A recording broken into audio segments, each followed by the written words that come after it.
Early March 1943, Port Moresby, Papua New Guinea. The wrench slipped from oil-stained hands as Captain Paul Irvin Gunn stared at the modified bomber before him. Inside that aircraft was something that should not exist, something that violated every regulation in the United States Army Air Force's manual, something his commanding officer had not officially authorized. 8 forward-firing 50-caliber machine guns protruded from where a bombardier's glass nose should have been. The B-25 Mitchell medium bomber, designed for precision bombing from altitude, had been transformed into something entirely different: a ship killer, a commerce destroyer, an illegal experiment that would either save the Pacific Theatre or earn Gunn a court-martial. What neither Gunn nor anyone else knew was that this unauthorized modification, born from desperation and personal fury, would trigger the most devastating defeat the Japanese Navy would suffer in the entire Pacific campaign. The mathematics of Allied victory in the Southwest Pacific were being written not in battle plans approved by Washington, but in welding shops and maintenance hangars by a 43-year-old maverick who was fighting his own private war. The journey to this moment had begun 2 years earlier, on December 8, 1941, Manila time. Paul Irvin Gunn, known to absolutely no one as Pappy yet, stood at Nichols Field watching Japanese bombers methodically destroy the American Air Forces in the Philippines. As manager of the fledgling Philippine Airlines, he had 4 Red Beach 18 civilian aircraft under his command. Within hours, Major General Louis Brereton would commandeer those aircraft and commission Gunn as a captain in the Army Air Corps. What should have been a brief wartime service would become a 3-year odyssey of innovation, revenge, and technological revolution. Gunn was 42 years old, a former Navy Chief Petty Officer who had served 20 years as an enlisted naval aviator before retiring in December 1939. He had learned to fly in the 1920s, had served with the legendary Top Hatters Fighter Squadron, and had instructed at Pensacola Naval Air Station. He knew aircraft inside and out, not from textbooks, but from 2 decades of working on them, flying them, and occasionally crashing them. But on that December morning, technical expertise meant nothing.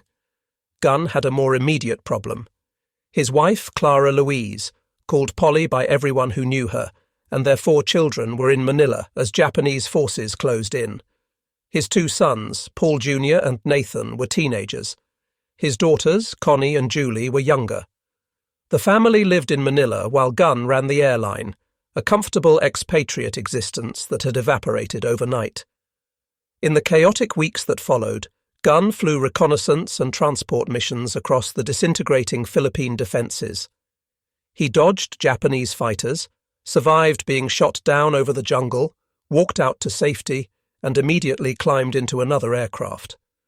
On one mission, he earned a Distinguished Flying Cross by flying an unarmed transport into Bataan to deliver medical supplies to besieged American troops, navigating through Japanese-controlled airspace with nothing but skill and audacity. But he could not reach his family.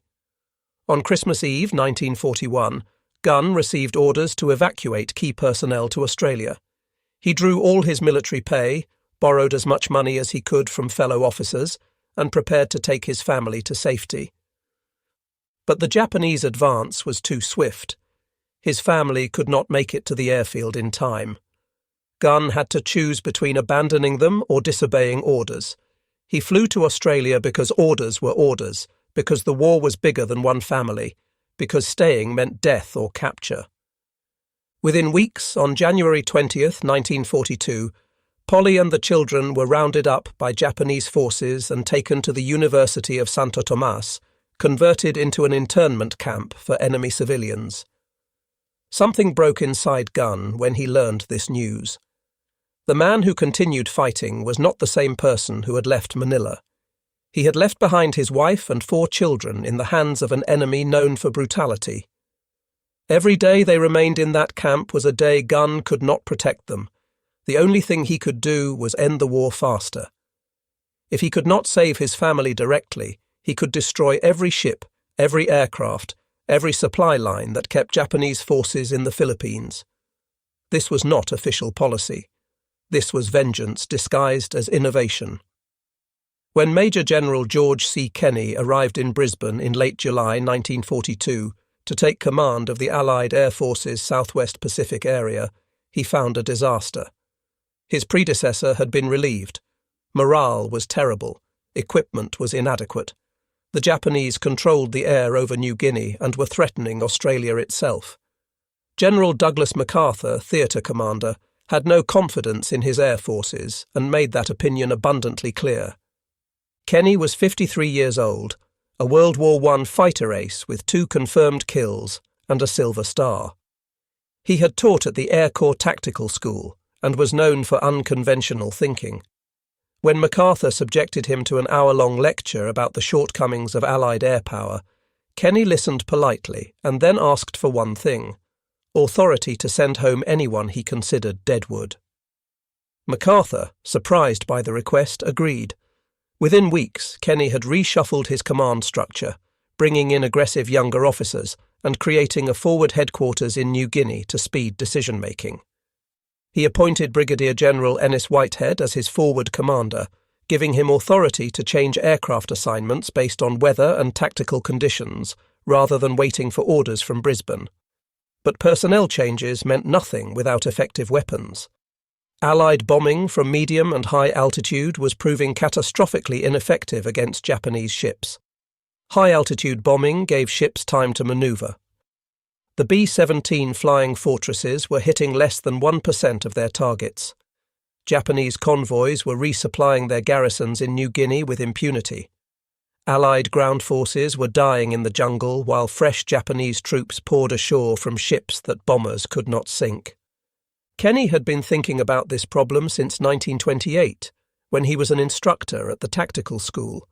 He had theorized about skip bombing, releasing bombs at very low altitude so they would skip across the water like stones on a pond, slamming into the sides of ships below the waterline where armour was weakest. The concept was sound. The execution was proving difficult. B-17S lacked forward-firing armament. Coming in at mast height meant flying through withering anti-aircraft fire with nothing to suppress the gunners. Then Kenney discovered Paul Gunn, and everything changed. In August 1942, Kenney learned that someone in the 3rd Attack Group was modifying A-20 Havoc light bombers without authorization. The modifications were crude but effective. Someone had removed the bombardier from the transparent nose and installed 450 caliber machine guns in his place, all firing forward. The idea was to strafe Japanese positions at extremely low altitude, suppressing ground fire before dropping bombs. Kenney investigated and found Captain Paul Gunn, working essentially alone, scavenging weapons from wrecked fighters and mounting them in attack aircraft. Gunn had taught himself aircraft modification through trial and error. He had no formal engineering degree, but he understood aircraft structures, weight distribution and weapons systems from 2 decades of hands-on experience.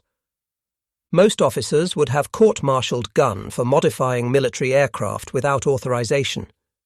Kenney immediately assigned him to his personal staff as Special Projects Officer and gave him an impossible mission: modify every A-20 in the theatre for low-altitude attack and do it immediately. Gunn worked 18-hour days. He scrounged weapons from crashed aircraft, fabricated mounting brackets in makeshift workshops, and personally test flew each modification. He added 4 50 caliber machine guns to the nose of each A-20, mounted additional guns along the fuselage, and installed bomb racks for parachute fragmentation bombs. The modified A-20S went into combat in September 1942, striking a Japanese airfield at Buna. The results exceeded all expectations. The strafer A-20S came in at treetop level, guns blazing, suppressing anti-aircraft positions before releasing their bombs. Japanese defenders, accustomed to high-altitude bombers they could see coming for minutes, had no time to react. The attack destroyed dozens of aircraft on the ground and demonstrated that low-level strafing could revolutionize air warfare.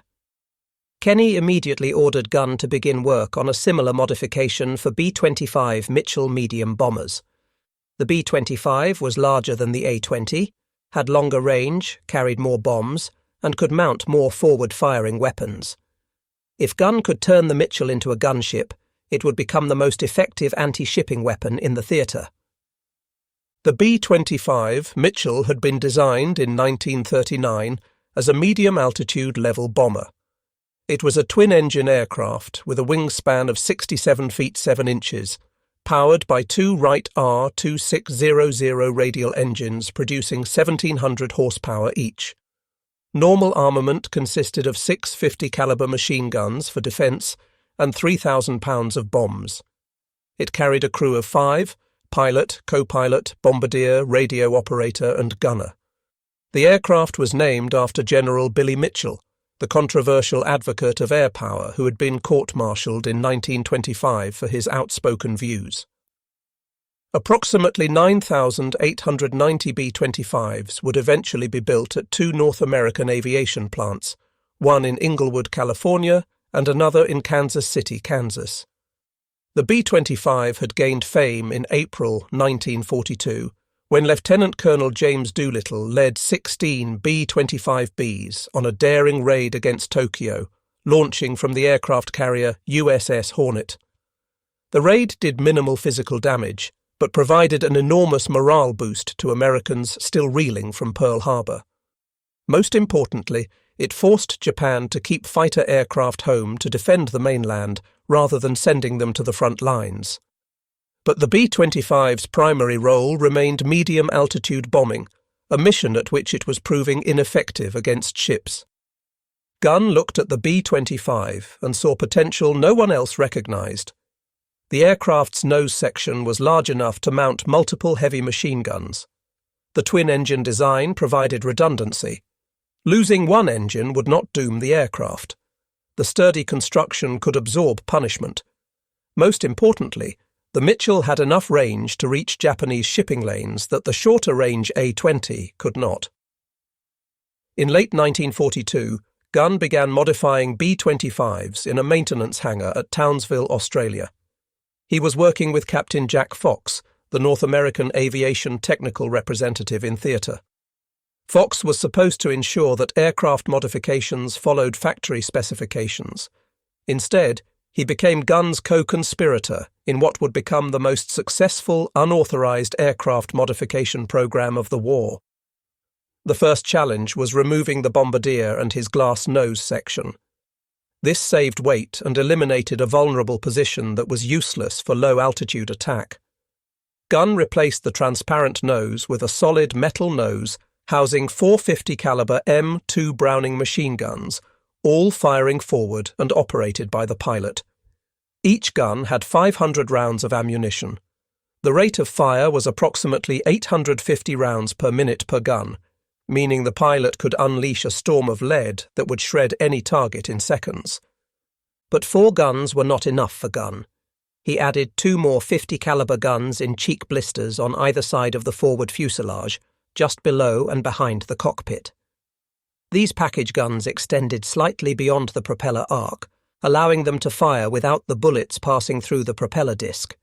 They were fixed, firing forward, adding to the pilot's firepower. Then Gunn made a radical decision. The B-25 had a dorsal turret with twin 50 caliber guns mounted behind the cockpit. This turret could rotate to defend against attacks from above and behind. Gunn locked the turret in the forward-firing position, adding 2 more guns to the pilot's control. The co-pilot could now operate these guns using a sight in the cockpit, or the pilot could fire all weapons simultaneously using a master trigger. Now the modified B-25 had 8 forward-firing 50 caliber machine guns delivering approximately 180 pounds of projectiles per second. For comparison, a single P-51 Mustang fighter carried 6 50 caliber guns. The modified B-25 had the forward firepower of more than one fighter aircraft concentrated in a platform that also carried 2,000 pounds of bombs. The modifications created significant engineering challenges. Adding weight to the nose shifted the aircraft's centre of gravity forward, making it nose-heavy and difficult to control. Gunn compensated by repositioning equipment aft and ballasting the tail section.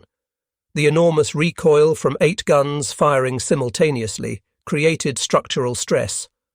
Gunn reinforced the nose section with additional bracing. The guns generated tremendous heat and smoke. Gunn added ventilation systems and moved ammunition storage to reduce fire risk. Most critically, Gunn had to solve the problem of gun harmonization.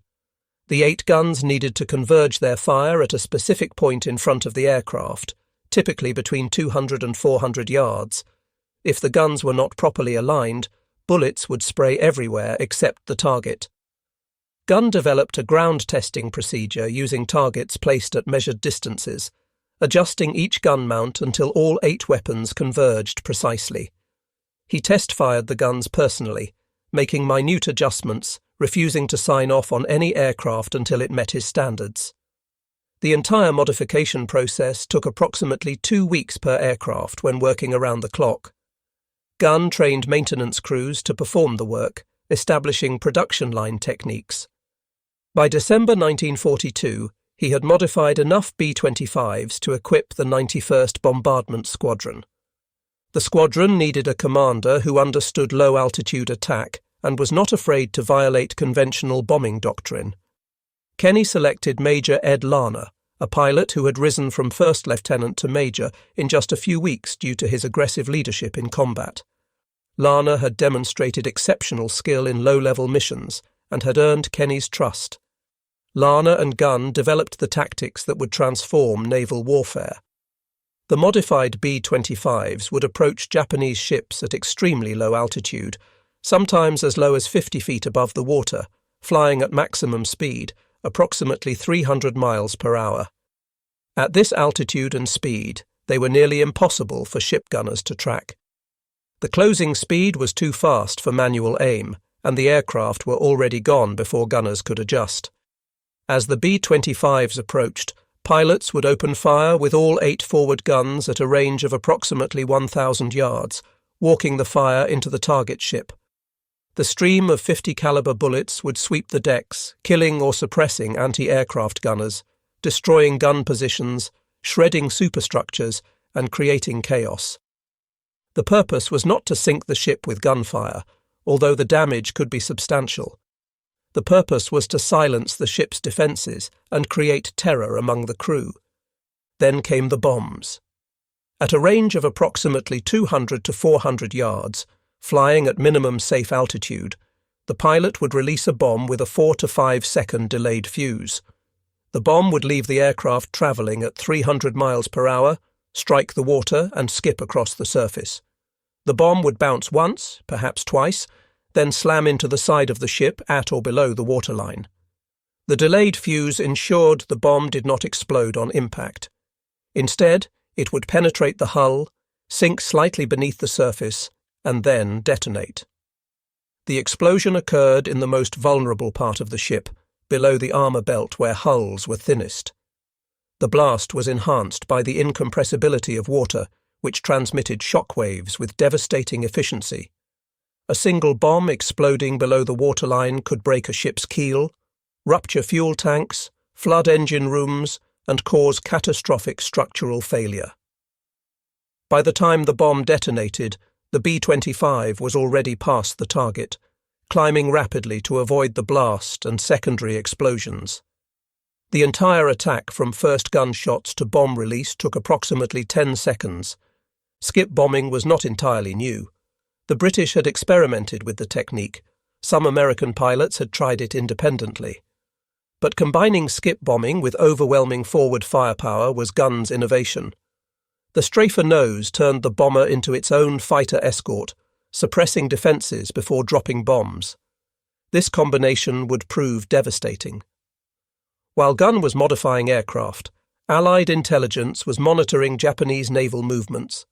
Ultra Intercepts, the code-breaking operation that had cracked Japanese naval codes, provided detailed information about enemy plans. Fleet Radio Unit Melbourne, known as FRUMEL, was reading Japanese messages almost in real time. In late February 1943, Frumel intercepted messages indicating a major Japanese convoy was being assembled at Rabaul on the island of New Britain. The convoy's destination was Lae on the northern coast of New Guinea. The cargo was troops and supplies for Japanese forces fighting Allied advances in Papua. The intelligence was specific. 8 transport ships would carry approximately 6,900 troops of the 51st Division. 8 destroyers would provide escort. The convoy would depart Rabaul at midnight on February 28, 1943, and arrive at Lae approximately 3 days later. This was Japan's maximum effort to reinforce New Guinea. If the convoy succeeded, Japanese forces would be strengthened significantly, potentially stopping Allied advances. If the convoy failed, Japan would lose thousands of experienced troops and likely never attempt another major reinforcement by sea. General Kenney saw an opportunity to test his modified aircraft and new tactics against the most important target since Pearl Harbor. He assembled every available aircraft in theatre for a coordinated attack. The strike force would include B-17 Flying Fortresses bombing from medium altitude, Royal Australian Air Force Beaufighters strafing at low level, P-38 Lightning fighters providing air cover, and modified B-25 strafers executing skip bombing attacks. It would be the largest coordinated air operation in the Southwest Pacific to date. Kenney personally briefed squadron commanders on February 28th. The orders were explicit.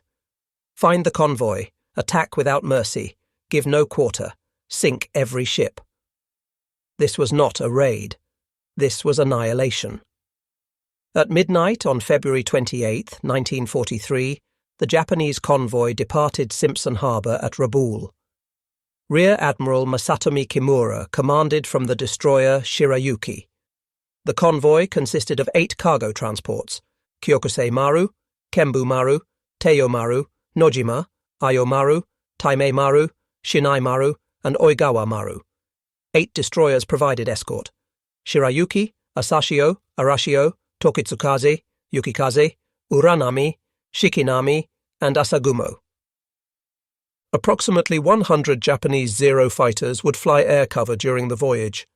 The convoy was the strongest force Japan had assembled for a resupply mission. Kimura expected to lose ships.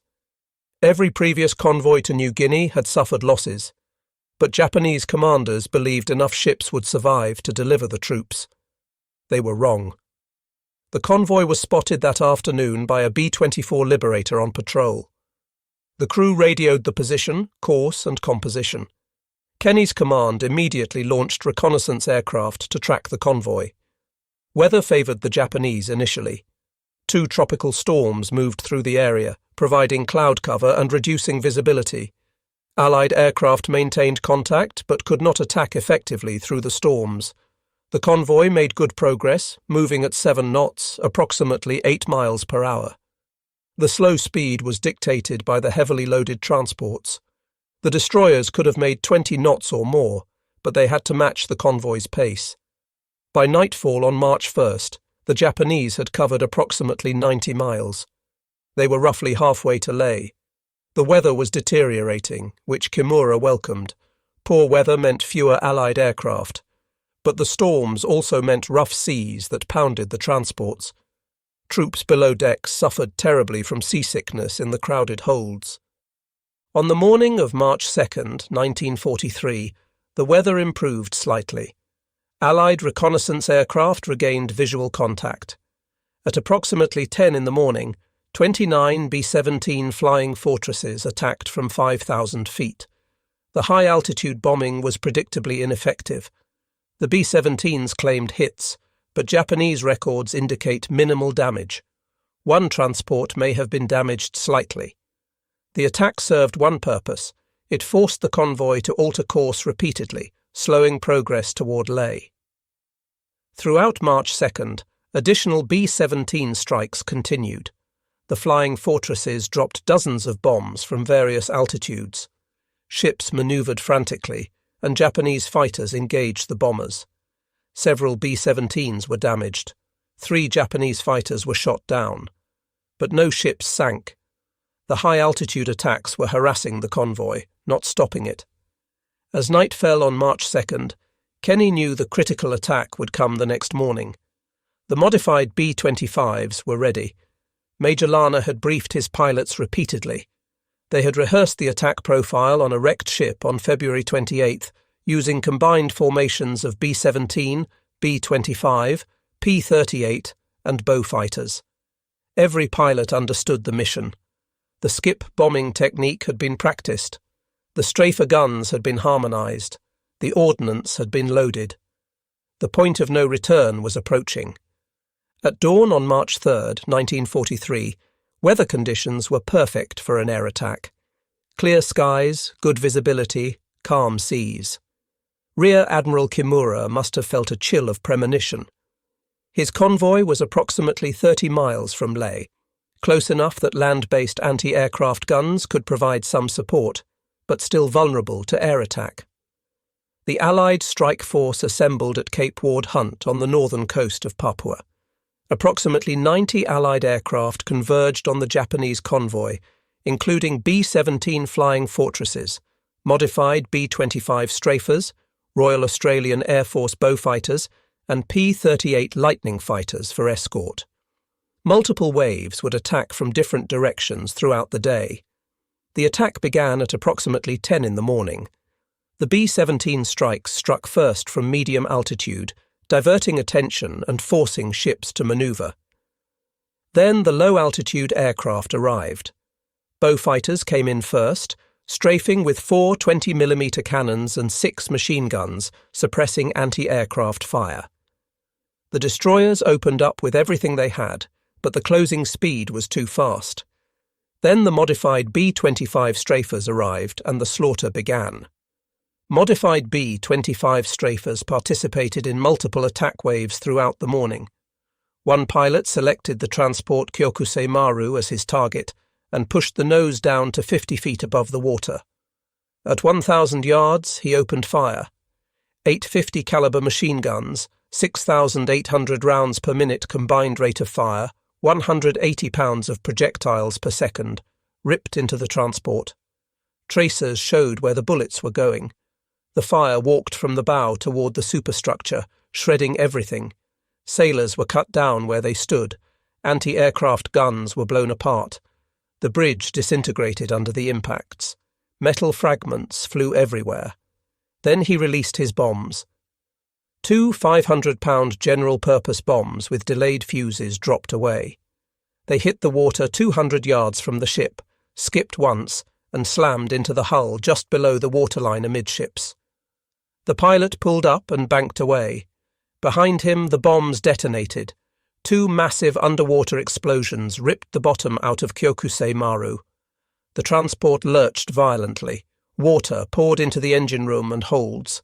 The ship began settling immediately, listing to port. It would sink within 15 minutes.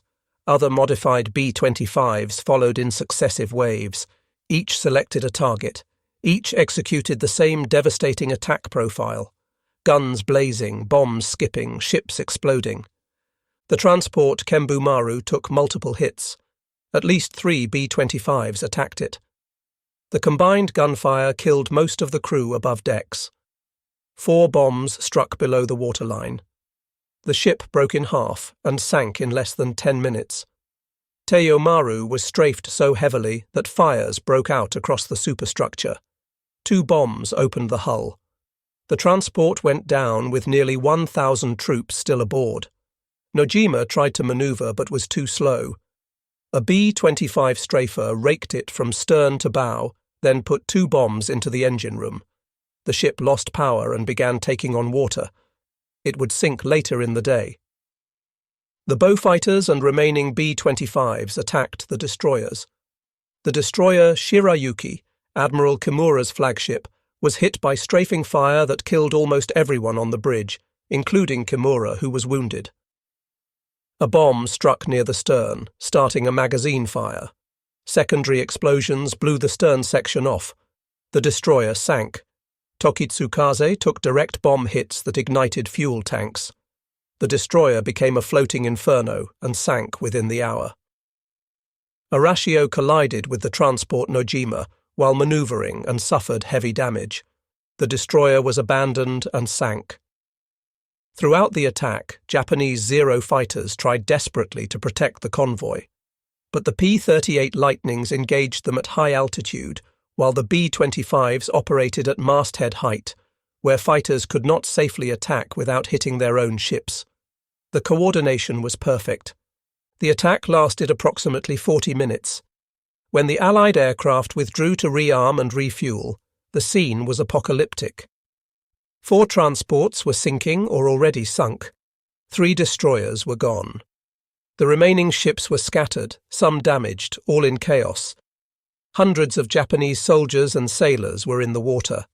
Bodies floated among the wreckage. Oil slicks burned. That afternoon, Allied aircraft returned for additional strikes. Modified B-25s found the surviving ships limping toward Leh. The attacks were methodical and merciless. Each ship was targeted individually.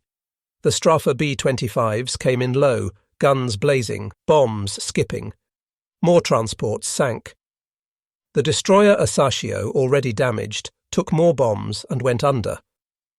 By nightfall on March 3rd, all 8 transports and 4 of the 8 destroyers had been sunk. Approximately 3,000 Japanese soldiers and sailors were dead or drowning. Another 2,700 would be rescued by the 4 surviving destroyers and by submarines sent from Rabaul. Only about 1,200 troops would eventually reach Leh, many without weapons or equipment. Of the 6,900 troops originally embarked, more than 5,700 were casualties. The convoy had been annihilated. Allied losses were remarkably light. 1 B-17 Flying Fortress was shot down. 3 P-38 fighters were lost in combat. 13 aircrew were killed. Compared to the Japanese losses, it was barely a skirmish. The Battle of the Bismarck Sea, as it came to be known, represented a turning point in the Pacific War. It demonstrated conclusively that land-based aircraft could destroy a heavily escorted naval convoy. It proved the effectiveness of skip bombing when combined with overwhelming forward firepower. It validated every modification Gunn had made to the B-25. Most importantly, it convinced Japan that resupplying garrisons by sea in the southwest Pacific was no longer feasible. Never again would Japan attempt a major convoy to New Guinea. Japanese forces there would slowly starve and wither as supplies dwindled. General MacArthur issued a communiqué claiming 22 ships sunk, including 3 cruisers and 7 destroyers, and over 12,000 troops killed. The actual numbers were lower, but still devastating. The exaggerations were typical of wartime propaganda. What mattered was the strategic impact. Kenney had proven his concepts worked. Skip bombing was viable. Modified bombers were effective. Low-altitude attacks could succeed despite heavy defences. Paul Gunn, watching from Australia as reports came in, must have felt grim satisfaction. His modifications had destroyed a Japanese convoy. His aircraft had killed thousands of enemy troops. But his family was still in Santo Tomas, and the war was far from over. The success of the Battle of Bismarck Sea led to immediate expansion of the modification program.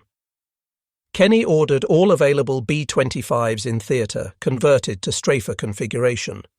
Gunn worked even harder, training additional crews, refining techniques, increasing production. By mid-1943, most B-25s in the Southwest Pacific had been modified.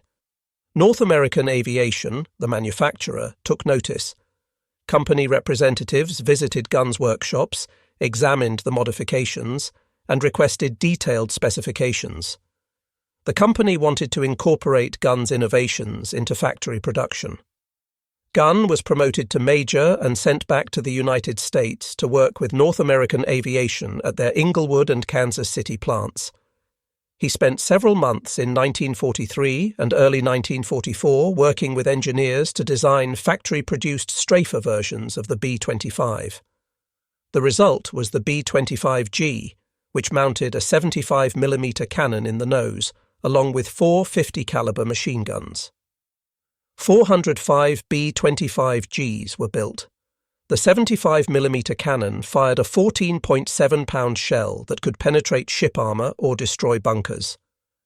But the cannon was difficult to load, required a crew member in the nose, and had a slow rate of fire. Gunn personally tested the B-25G in combat, leading a raid with the 3rd Attack Group against a Japanese destroyer. He hit the fire control system with the 75mm cannon, disabling the destroyer's ability to coordinate its guns. The ship was then sunk by conventional bombs. Gunn insisted publicly that he had sunk the destroyer with the cannon, but privately admitted it was the bombs that finished the job. The B-25H followed the G model into production. 1,000 B-25Hs were built with the 75mm cannon and 1450 caliber machine guns arranged in various positions. The H model relocated the dorsal turret forward and eliminated the co-pilot position to save weight, with the navigator handling cannon loading. The massive firepower came at a cost. The B-25H was nose-heavy and difficult to control. Wright Field, the Army Air Force's development center, sent Gunn a message stating the modification was dangerous and aircraft should be grounded until the center of gravity issue was resolved. Legend has it, Gunn replied, "Put center of gravity in storage for the duration." We have a war to fight. The story may be apocryphal, but it captured Gunn's attitude perfectly. Technical perfection mattered less than combat effectiveness. The pilots learned to compensate for the handling issues. The final production variant, the B-25J, reverted to a conventional bombardier nose on some aircraft while retaining the strafer nose on others. 4,318 B-25Js were built, making it the most numerous variant. Some B-25Js were equipped with 8 forward-firing guns in the nose, 4 guns in cheek blisters, 2 guns in the dorsal turret, and 4 guns in waist positions. Total armament could reach 1850 caliber machine guns, the most heavily armed bomber of World War II. The firepower was unnecessary in most situations, but it intimidated enemy forces psychologically. Japanese troops learned to fear the sound of Mitchell engines. The distinctive roar meant death was incoming.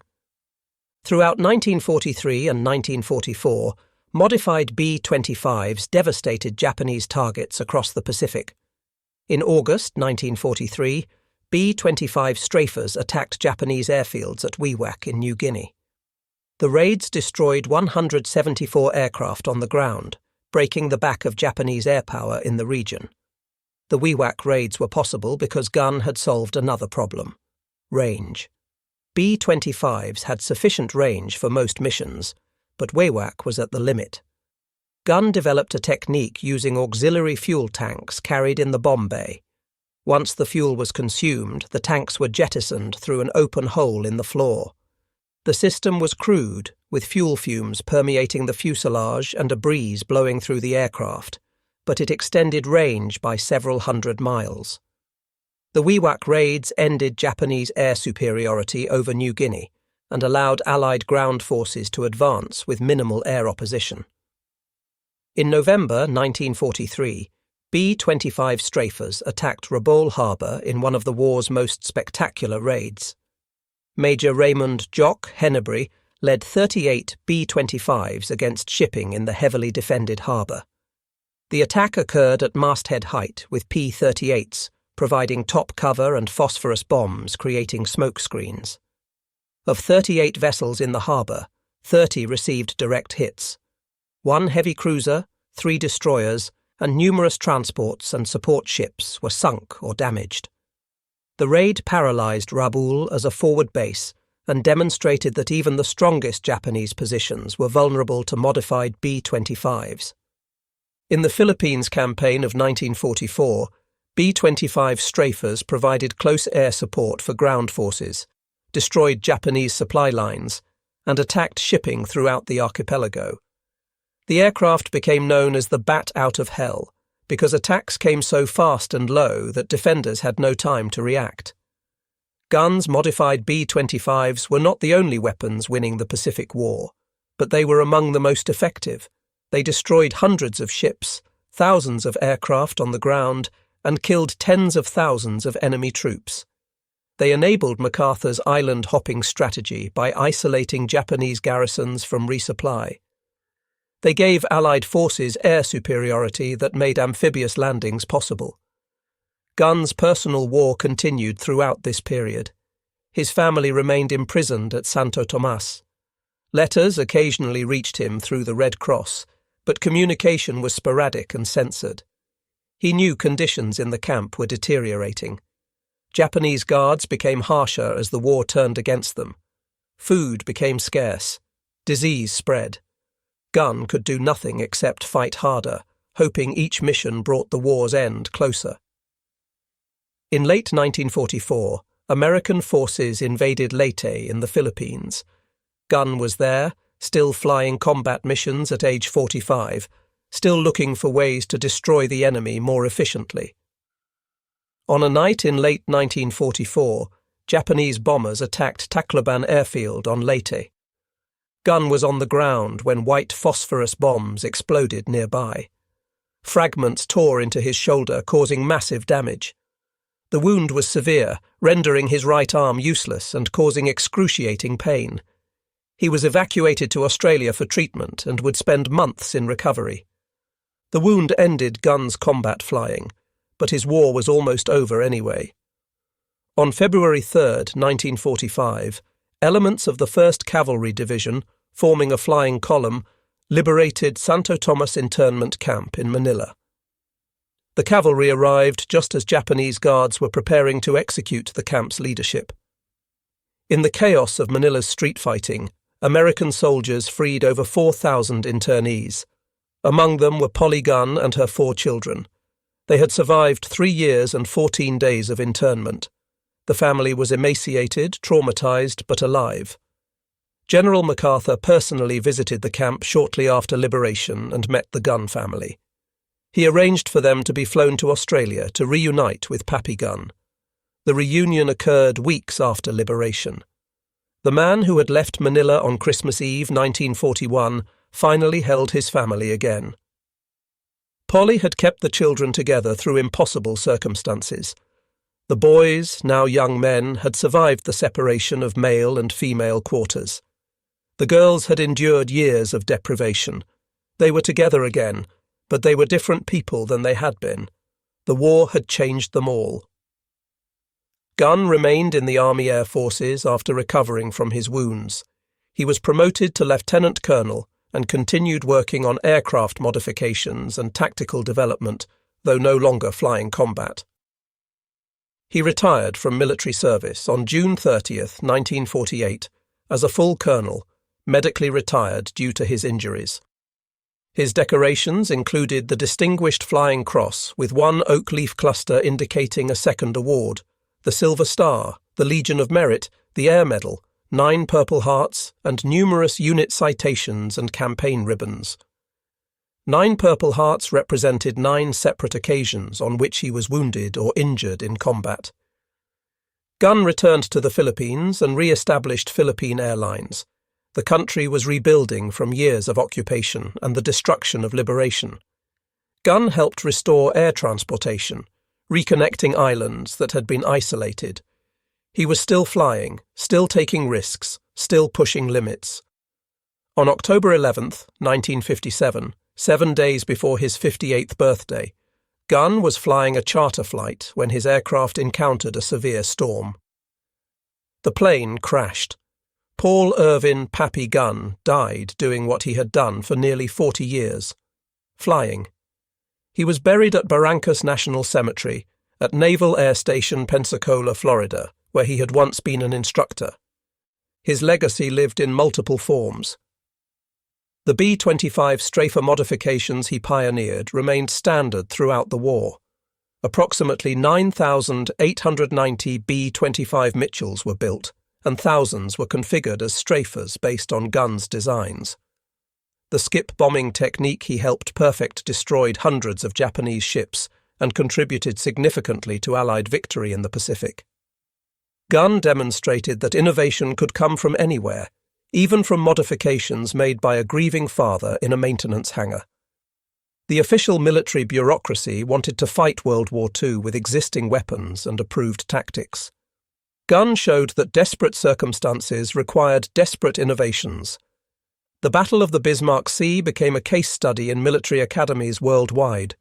The combination of intelligence, coordination, new weapons, and new tactics achieved a complete victory at minimal cost. It demonstrated what air power could accomplish against naval forces when properly employed. 8 transports destroyed, 4 destroyers sunk, over 5,000 casualties, all for the loss of 4 Allied aircraft. The mathematics were simple and brutal. You could not survive in an environment where the enemy controlled the air. Every ship sunk in the Bismarck Sea represented dozens of missions that would never be flown, hundreds of troops who would never fight, thousands of rounds of ammunition that would never be fired.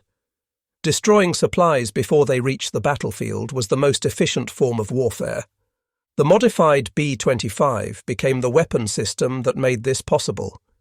It could range hundreds of miles to find ships, suppress their defences with overwhelming firepower, destroy them with skip-bombing attacks, and return to base for another mission. One B-25 strafer could accomplish what previously required coordinated attacks by multiple aircraft types. Japan learned the lesson too late. After the Bismarck Sea disaster, Japanese commanders knew they could no longer move large convoys in daylight within range of Allied air bases. They switched to nighttime movements, used submarines for critical supplies, and increasingly relied on barge traffic that could hide in coastal waters during the day. These measures reduced but did not eliminate losses. B-25 strafers hunted barges with the same efficiency they hunted ships. Night-flying B-25s equipped with radar found convoys in darkness. There was no safe time, no safe method, no safe place for Japanese logistics in the Southwest Pacific. The stranglehold tightened month by month until Japanese garrisons were effectively isolated. In New Guinea, in the Philippines, throughout the Pacific Islands, Japanese troops fought on with dwindling supplies and no hope of reinforcement. They were brave, tenacious, and doomed. Air superiority achieved by weapons like the modified B-25 made their courage irrelevant. By 1945, the modified B-25 had become the standard anti-shipping weapon in the Pacific. The aircraft evolved with the B-25 G, H, and J variants incorporating increasingly heavy armament. But the basic concept remained Gunn's original innovation, a medium bomber converted into a flying gun platform that could suppress defences and deliver devastating attacks at minimum altitude. When the war ended in August 1945, modified B-25s were still flying combat missions. They were among the aircraft that escorted the Japanese surrender delegation from Japan to Manila in mid-August. It was fitting that the aircraft that had done so much to defeat Japan would witness its surrender. Post-war analysis by both American and Japanese historians confirmed the significance of Gunn's innovations. Japanese naval officers stated that after the Battle of the Bismarck Sea, they knew they could not safely operate in waters within range of Allied air bases. The psychological impact was as important as the physical destruction. Convoy commanders knew that low-flying bombers could appear without warning and destroy entire formations before defences could respond. Modified B-25s had created a new type of warfare where medium bombers hunted ships with the efficiency of submarines and the firepower of cruisers. The implications extended beyond the Pacific War. Post-war air forces worldwide studied the lessons of skip bombing and forward-firing armament. The concept of the gunship, an aircraft designed primarily for gun attack rather than bombing, became standard in many air forces. The AC-47, AC-119, and AC-130 gunships used in Vietnam and subsequent conflicts were conceptual descendants of Gunn's modified B-25s. Of the 9,890 B-25s built during World War II, over 100 survive today, most in the United States. Many are maintained in flying condition, appearing at air shows where crowds marvel at their size, sound, and history. The distinctive roar of Wright R-2600 engines is unforgettable. The sight of a B-25 banking low over an airfield, as they did over Japanese ships, reminds observers of what these aircraft accomplished. Several flying B-25s are configured as strafers, with forward-firing guns in the nose. When these guns are fired during demonstrations using blank ammunition, the sound is overwhelming. The muzzle blast is visible. The aircraft shudders from the recoil. Watching a B-25 strafer demonstration gives viewers a glimpse of what Japanese sailors experienced in the final seconds before their ships were destroyed. Museums worldwide display B-25s in various configurations. The National Museum of the United States Air Force in Dayton, Ohio, has multiple examples. The National Naval Aviation Museum in Pensacola, Florida, where Gunn once instructed, displays a B-25. The Smithsonian National Air and Space Museum preserves the history. Each aircraft tells the story of innovation, desperation, and victory. In 1959, General George Kenney published The Saga of Pappy Gunn, a biography of the man whose innovations had changed the war. Kenney, by then retired, wanted to ensure Gunn's contributions were not forgotten. The book detailed Gunn's modifications, his combat missions, and his personal war to free his family. Kenney wrote that Gunn was one of the most important individuals in the Pacific War, a man whose unauthorized actions had saved thousands of Allied lives and shortened the war. Nathaniel Gunn, Pappy's youngest son, also wrote about his father's story. His books provided the family perspective, describing life in Santo Tomas and the long wait for liberation. The Gunn family story became an example of the human cost of war and the strength required to endure. In 1975, the United States Air Force honored Gunn posthumously by naming a training facility after him.